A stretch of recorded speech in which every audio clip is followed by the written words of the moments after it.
I'm Paul DeRienzo. Miss Joan Remusi. And our guest is Steve Brown. And behind us, here in spirit, is the great Lynn Stewart, of course, who yesterday won a tremendous victory. Wouldn't you say, Johnny? Well, it was certainly a defeat for the U.S. Attorney's Office because they were asking for the maximum plus sentence for her conviction. And 30 years. Instead, that's correct, and instead the judge gave her 28 months out on bail pending appeal. And it's a lot shorter than what the prosecution was asking for. Now, her lawyers said that they were going to appeal the sentence. Can not the prosecuting office also appeal? I really don't know. I know that there's appeals pending on the convictions. But can there be an appeal of a 28-month sentence, for example? I don't know. You don't know that. Maybe someone out there can know. That's our number. If there's a lawyer out there who knows the law on that, can a sentence be appealed once it's made?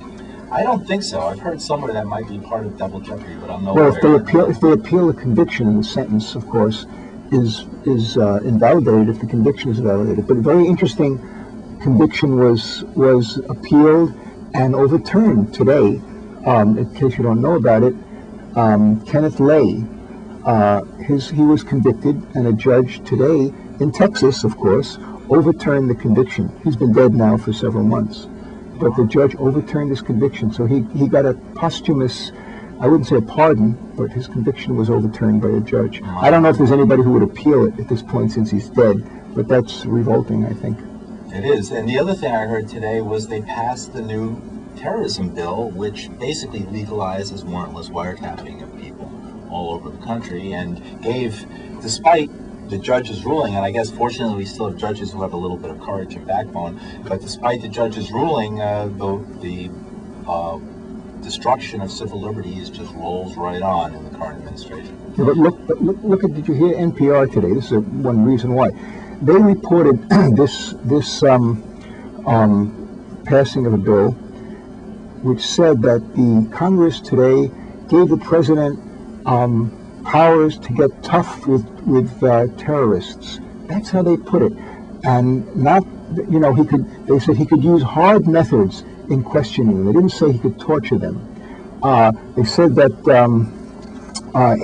the bill made sure that prisoners were protected from such harsh methods as rape, death, and torture. But they didn't say that the definition of torture was totally up to the president, and it was whatever he wanted it to be. He could cut off their toes, and he said it's not torture. Right. That's amazing. We're having a call. We want to try our first call before we even launch into our subject. Don't you want to introduce Steve a little bit and tell people why he's on the show? Because I would like to know why I'm on the show myself. Yeah, I would like to know. Well, Steve Brown and I both share something in common. This woman, I think, is that true? No. No, she has nothing to do with the WBAI local station board. And you are a member for the last 3 years of the local station board, the governing board of radio station WBAI. Are you going to hold that against me? I will see if the callers do, because I am also a member, and you are a candidate for re-election. And guess what? I am a candidate for re-election. Does this mean that we have to have somebody from another slate at BAI to give them equal time? There is no slate. There is no slate. The only slate is Justice and Unity. Everyone else is running independently. Well, then, do we have to give every candidate time? No, only on WBAI. I see. We don't. I didn't know if that went under the regular candidacy laws. I'm sure it's only governing elections in the United office. States. I didn't know. Yeah. We're not running for public office. I wasn't sure. Well, somebody from the JUC could call, and we could, judge. Maybe if they have one person who want to come on the show and talk, who'd want to come on the show. I don't know if they'd even want to come on the show. But I don't want to really bog down in talking about the other slate or the slate or all that kind of stuff, because I've gotten calls on this, on the show from people who just want to know what can be done to make WBAI really fulfill and live up to its mission. And what is the mission?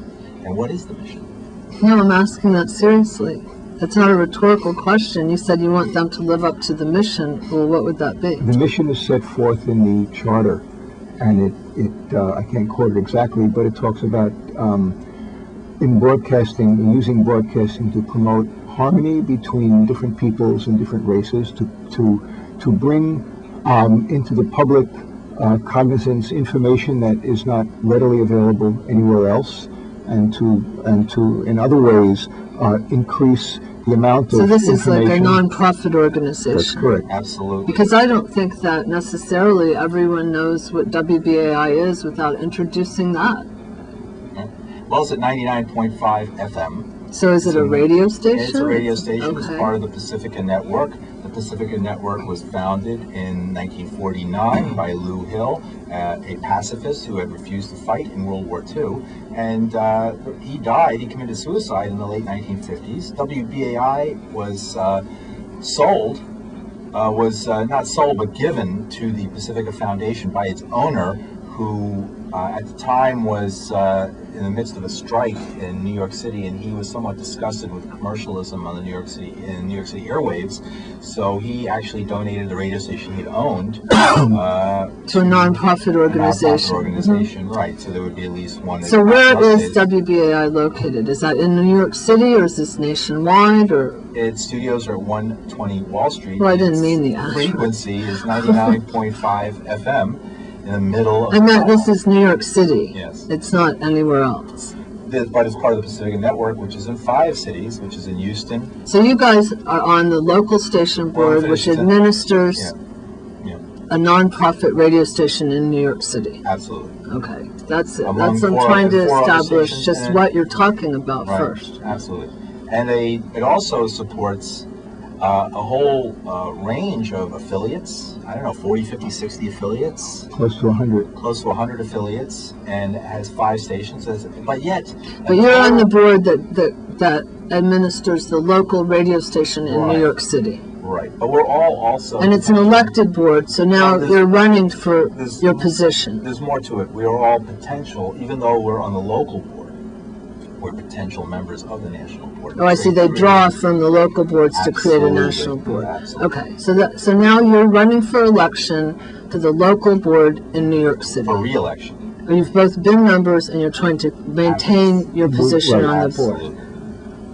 And is there a lot of competition? Are there like hundreds of people running, or is there one person running for each seat, or 2 people for each seat, or how does that 29 work? people are running for 12 seats, I believe, So there's about 2 people per seat, give or take, yeah. pretty much. So half the people who run will gain a seat on the board. Right. It's too large. It's absolutely too large, but that was sort of a compromise. Also, the national board is way too And then everyone serves for 3 in my years. opinion. Yes. And then you on the have to be national board, reelected. This is the strange thing. The people on the local boards serve for 3 years, but the national board only serves for 1 year. Well, they have to be re-elected Every year. from their station to the national board, reconfirmed. Right. And if On an they- annual basis. Right. On an annual basis. And there's change every year. There's big changes in the membership. Some people stay on, but there's usually big changes. And do these changes keep a consistent policy going through time, or do they change drastically, like say with the U.S. government? If it would change parties, it would change drastically the point of view. there is no real policy on the national board, and that's one of the problems. So you don't think that varies over time depending on who's on Well, it? it hasn't been in existence for a very long time, and 1 or 2 people changing cannot change the board. Basically, the board is composed of a large number of people who have other lives and who Well, don't. but most corporate boards are like that too, right? In a profit-making Well, organization, let me- isn't the let me- board let populated me- by people who have regular jobs, plus No, they well, do that? Yes, well, if I was going to say that, I would have said it. But the point I was making is that there are some members on the board who don't have other lives. they are either very, very deeply connected with their stations because they're activists, or they are members of staff, and they do this 24/7, and they maintain a constant pressure on the board. And generally, what they want or what they don't want happens because they are there constantly. And is this pushing. a criticism, or This is is this this is a criticism because many of the things that are wrong with BAI and Pacifica are a result of those people on the board. Well, If what's those- wrong? Is it, do they have a problem with raising money or having enough listeners, or what would you say is the fundamental Pacifica problem? and BAI are undergoing crises. There's a conflict between those people who have run the stations for a very long time and consider that they own them, when in fact the listeners own the station. They feel that they own their airtime and that they have certain privilege, the right of having things done their way, and also of hiring themselves and their friends. Or are you on payroll. criticizing particular people, or are you criticizing a policy? It's not a that's policy. in place? It's not a policy. What it is the result of having small groups of people at each station considering the station something that they own. And there's been a fight going on the past 3 or 4 years between those who are interested in opening up areas of input for the listening audience, for the members, for the community, and those who are on staff who say it's Cosa Nostra, it's our thing. We are going to keep our time and our privilege. Well, isn't ownership clear in even a nonprofit organization? I mean, we live in a property-based culture, so ownership is usually a fairly clear-cut phenomenon. I was speaking figuratively, as I think you knew, that although the members own the station after, and that's the way it is, in effect, after the legal ruling of several years ago made that clear, the power at the stations resides often in small cliques who have been there for a very long time, and it's different at each station. So you think there should be a rotation of people who work at the radio station? I didn't say anything of the sort. I did. I said, well, that may be. I have my view. No, I'm just trying to get out what's going on. I have my own view of what should be done for this problem, because, I mean, what you're saying is a problem. At the heart of the problem is this. Staff members want to be represented on the board, but there's an inherent conflict of interest when staff members of an organization are directly represented on a board and have controlling interest. And I think we agree on this, that if you look at the numbers of fundraising, of membership, that this system has failed for the last 3 years, that the bylaws that were written about 3 or 4 years ago are fatally flawed and need to be rewritten. And everybody's fearful. It's like a constitutional convention anywhere of who will have the power and who will get into this situation. I keep telling people that I think that a way of revolving airtime, would be the best way of handling the problem, because the problem is every minute of airtime on this radio station has been imbued with such significance and such value that people fight over it like they were diamonds.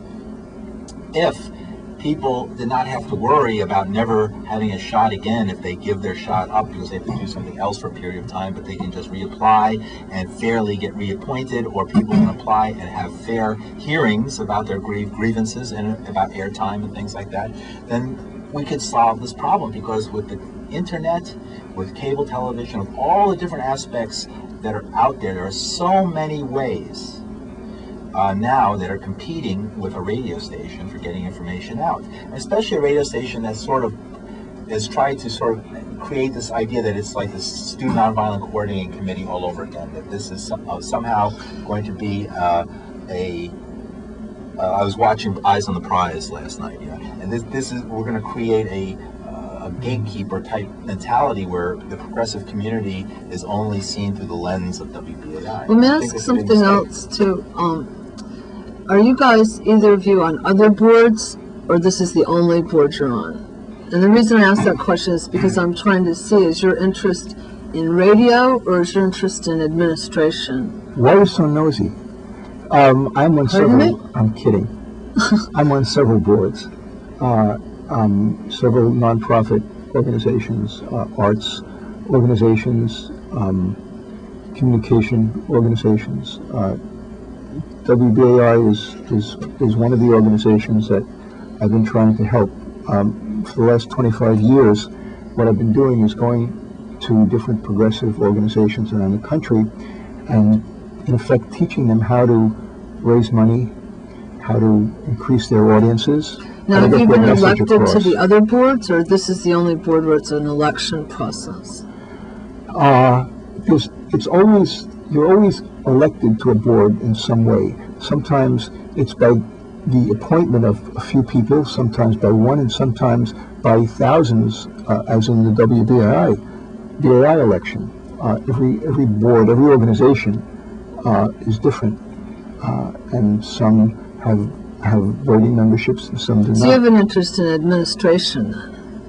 No, my interest is that WBAI be well administered. It is not, but my interest is not in administration. It's in many things. It's in actually changing society. And I view the station as a force for doing that.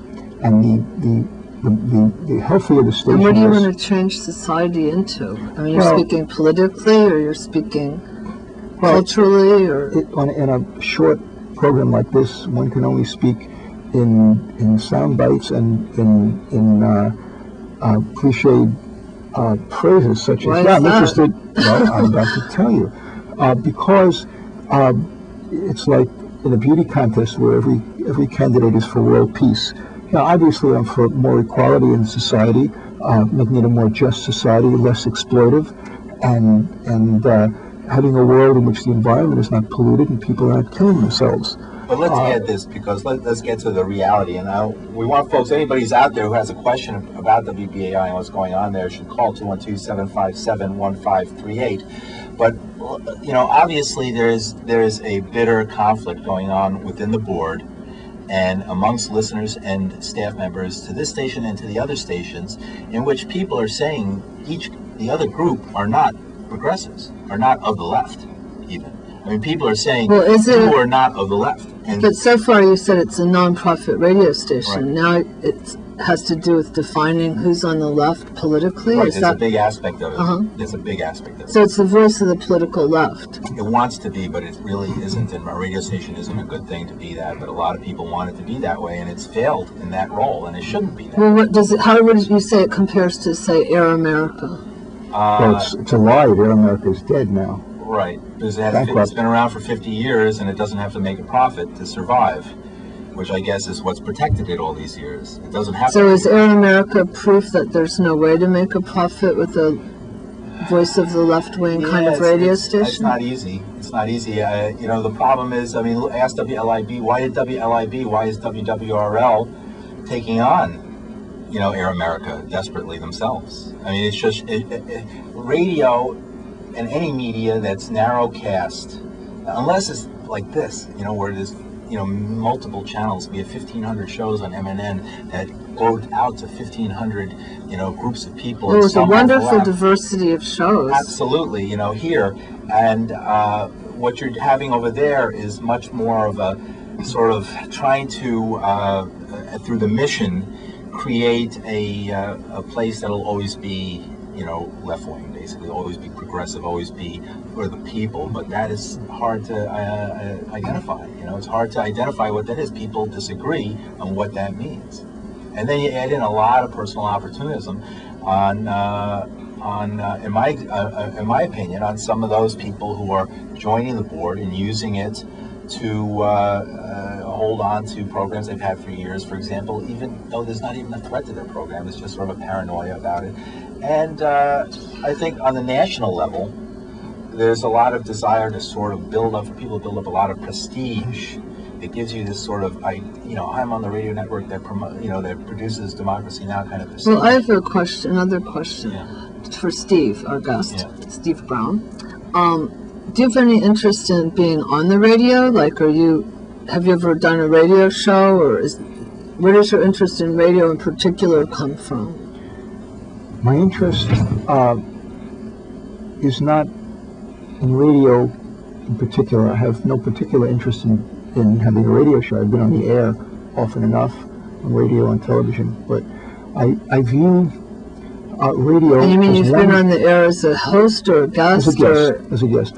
I view radio as one among many means of affecting the world I live in. So say for an example, what would be, if you were on a show, why would you be there as a guest? Have you written a book or? Well, I've been on, if you're talking about WBAI, mostly I've been on anywhere I to was discuss, talking about. well, Steve, to you've had some discuss good ideas for raising WBAI money, issues. right? You've had I'm sorry, ideas wait, for... I didn't hear what he said. Steve has had some ideas for... Oh, I'm sorry, go ahead. I'm sorry. What I said was, sorry. when I go on a BAI show, it's usually to talk about WBAI issues. If I'm on other shows, I may talk about things like economics, fundraising, the world situation. I mean, as a human being, I have opinions and I information thought maybe you had a on many particular things. expertise in finance or... Well, I have an expertise in You're a successful running organizations and in showing them how to raise money, increase their publicity Oh, so a and stay in fundraiser, budget. yeah. And also, I have many ideas on how to improve the programming at WBAI, but that's so far ahead of itself because WBAI... I mean, in needs to- terms of curating the type of shows that would be on... Yes. Oh, Tell me something, Steve. Is there any reason why a successful business person with a track record of business shouldn't be involved in WBAI and Pacifica governance? That's a softball question thrown at me. No, there's no reason they you're out of the should. park. There's every reason that such people should be. I'm an escapee from the corporate world. I used to run very large corporations, hundreds of millions of dollars, with thousands of employees in many countries. But for the last 25 years, I've been using the skills I've learned doing that to help progressive organizations fight those kinds of organizations that annoy the government. Generally, that's what it boils down to. How did you come to be a progressive, even though you had this? Everybody assumes that somebody who's a very successful business person, as you just described, how could you have the interests of, like, the junior high school kids I teach in the East Tremont section of the Bronx? There's nothing. There's nothing mutually. Ask this question. You've asked it. There's Yes. nothing mutually exclusive about being successful, by which I assume you mean making money, and That's how it's measured, being a progressive. Look, you have progressives. I don't know how progressive you want to consider them, but they spring to mind. Paul Newman and George Clooney, for example, and Susan Sarandon and Danny Glover and Belafonte and many others who are multi-millionaires. They're progressives. I don't think that there's any Right. reason to criticize being successful in a career, Right. At all. That But doesn't some seem are. to preclude. There's no difference as far as the career. Some people have a bent for acting. Some people have a bent for medicine or science or aeronautics or accounting or law. They can still be progressive and want equality, and everybody should have food, and nobody should be killing each other or polluting the Well, I have environment. another question about the election process. Like, how do you campaign, for example? Do you call people personally on the phone? Do you go to events and tell people you're running and shake hands? How similar is it to running for anything? All of the above, except that campaigning WBAI is a little odder because it's a miniature world, and a very small group of people at WBAI control all the means of communicating with the voters. They control the airwaves, the newsletter that goes out to members, the website that members use, and the folio that they receive periodically. So they've been monopolizing those channels of communication. Any independent that wants to break through with a different vision of what the station should be is blocked. The only channel is there's one little clause in the bylaws that says that any member has the right to communicate with any other member using the membership list. And so if you get people together, they fund a direct mail campaign, and you mail out to members that Send may out not flyers. right, but may not, and others, and that small group is able to do that also. Now, how much participation is there in voting? For example, like if there's 100 people eligible to vote, how many of them vote? Do you know that the participation in the United States presidential elections, for example, or the congressional elections, is one of the lowest in the world? It's about 45%. Well, it's even worse at WBAI. The last election, I believe, the number of people who returned their ballots, it's somewhere between 10 and 16%. Oh, heavens. And the bylaws state that if you don't get at least 10%, The election is not Oh, they valid. won't even And then, use the results. and then the board continues Absolutely. As as it is. was, yeah, Mhm. which is sometimes Well, isn't good, that sometimes bad. interesting? So you're sort of borderline at that point. We are borderline in a lot of ways. Right. Well, I think the main thing is that we know that it's taking 93 days. I mean, we're on the board, we hear the figures, to raise enough, Well, one more moolah, thing. When which is they the have to do, election? That's the other thing I wanted to ask. Well, the election, the ballots were mailed yesterday, October 16th, first class from, So it's done from by mail. California, Yeah. yes. And they will probably start arriving in people's mailboxes Wednesday, Thursday, and Friday. And what's required for eligibility to vote? Is it a membership in the station? Is Yes, you have had to contribute, either join the station, $25 membership in the last year, which ended on September 1st or 30th, I think it's September 1st. You had to be a member as of that date. Or if you gave $25 or more to the station in some way, buying a premium in the air, or if you worked 3 hours at the station. Oh, as a volunteer. Well, Oh, so that's certain nice. kinds of volunteer. Let me, I just wanted to bring up, because earlier on the show we talked about having somebody from the JUC on the No, I opposing- didn't say that. Well, I meant, we I did said, do briefly- we have to have people who have Well, I just want different to say we points already of have view had, than you? we have, well, not on that issue, but we had Samia Holiday on, who's running as a member of the Justice. Oh, Committee. she was wonderful. She's a Yeah. painter, and So she we've had was both here sides about of a it, show yeah. called Made in Palestine, which was a very interesting art show that we So there's discussed. a lot of good people. Now who we're are- getting to the end of the show. who are running on the other side. So- It's just, I think they're misguided on running. Just want to say we have about a minute left, so if you want to say something about your platform or why people should vote for you, Steve, this would be the time to do it. Well, the difficulty with WBAI is that for the last 2 years, this group has had a majority, and their sole purpose was not to help the station, but to preserve the program director in his job, who then will preserve them who control in their jobs at the station, whether salaried employees or people in the air. And one member of the board, as a matter of fact, is using his power on the board to force himself onto the station payroll by Or would twisting you like it. to say something Yeah, about what you would do? seconds. You What don't would you have do? much time. Well, we don't have time. I have a program that I've submitted often to the station to raise money and increase its membership. I can double and triple in